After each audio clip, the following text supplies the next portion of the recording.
soo dhawow xaafad cusub oo casri ah laguna magacaabo New Garowe oo uu hirgelinayo Amal Bank.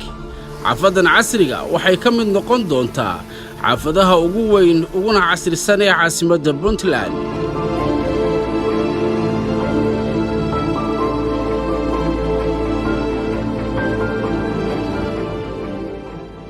New Garowe waa xaafad casri oo u diyaarsan una shaqadaysan qaab deegaan iyo mid ganacsi,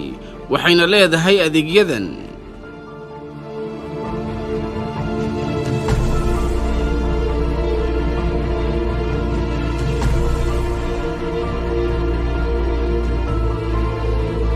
goobo ganacsi, suuqyo dhammaystiran, iskuulo iyo xarumo caafimaad oo tayo leh, wadooyin laami ah dhiraysan lehna nalalka cadceedda ku shaqeeya, masaajidyo, dugsiyo quraan, goobo cagaaran oo lagu nasto laguna jimicsado, biyo iyo koronto la isku halayn karo, ilaalo joogto ah 24 saac, deyr wareegsan iyo xarun boolis. New Garowe waxay leedahay maamul iyo sharci deegaan si loo ilaaliyo bilicda, nadaafadda iyo daris wanaagga deegaanka. xaafadda New Garowe dhismayaasheedu waxa ay ka kooban yihiin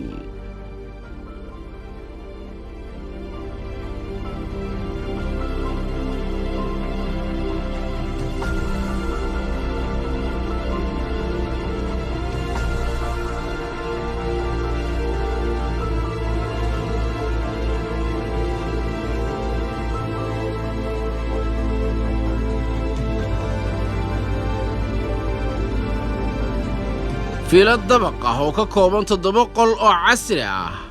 6 qol oo jiif ah lehna balakoonno, qol fadhiga iyo qadada ah, jiko leh qol kayd, 3 barando oo bannaanka,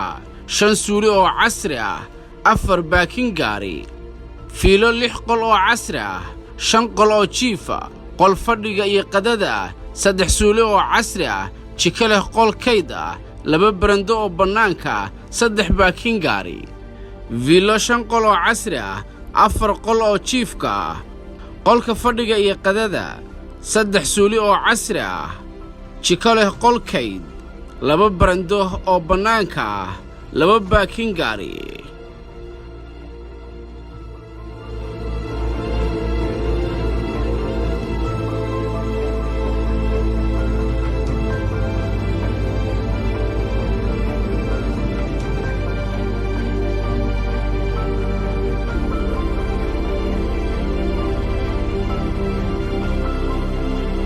xaafadda New Garowe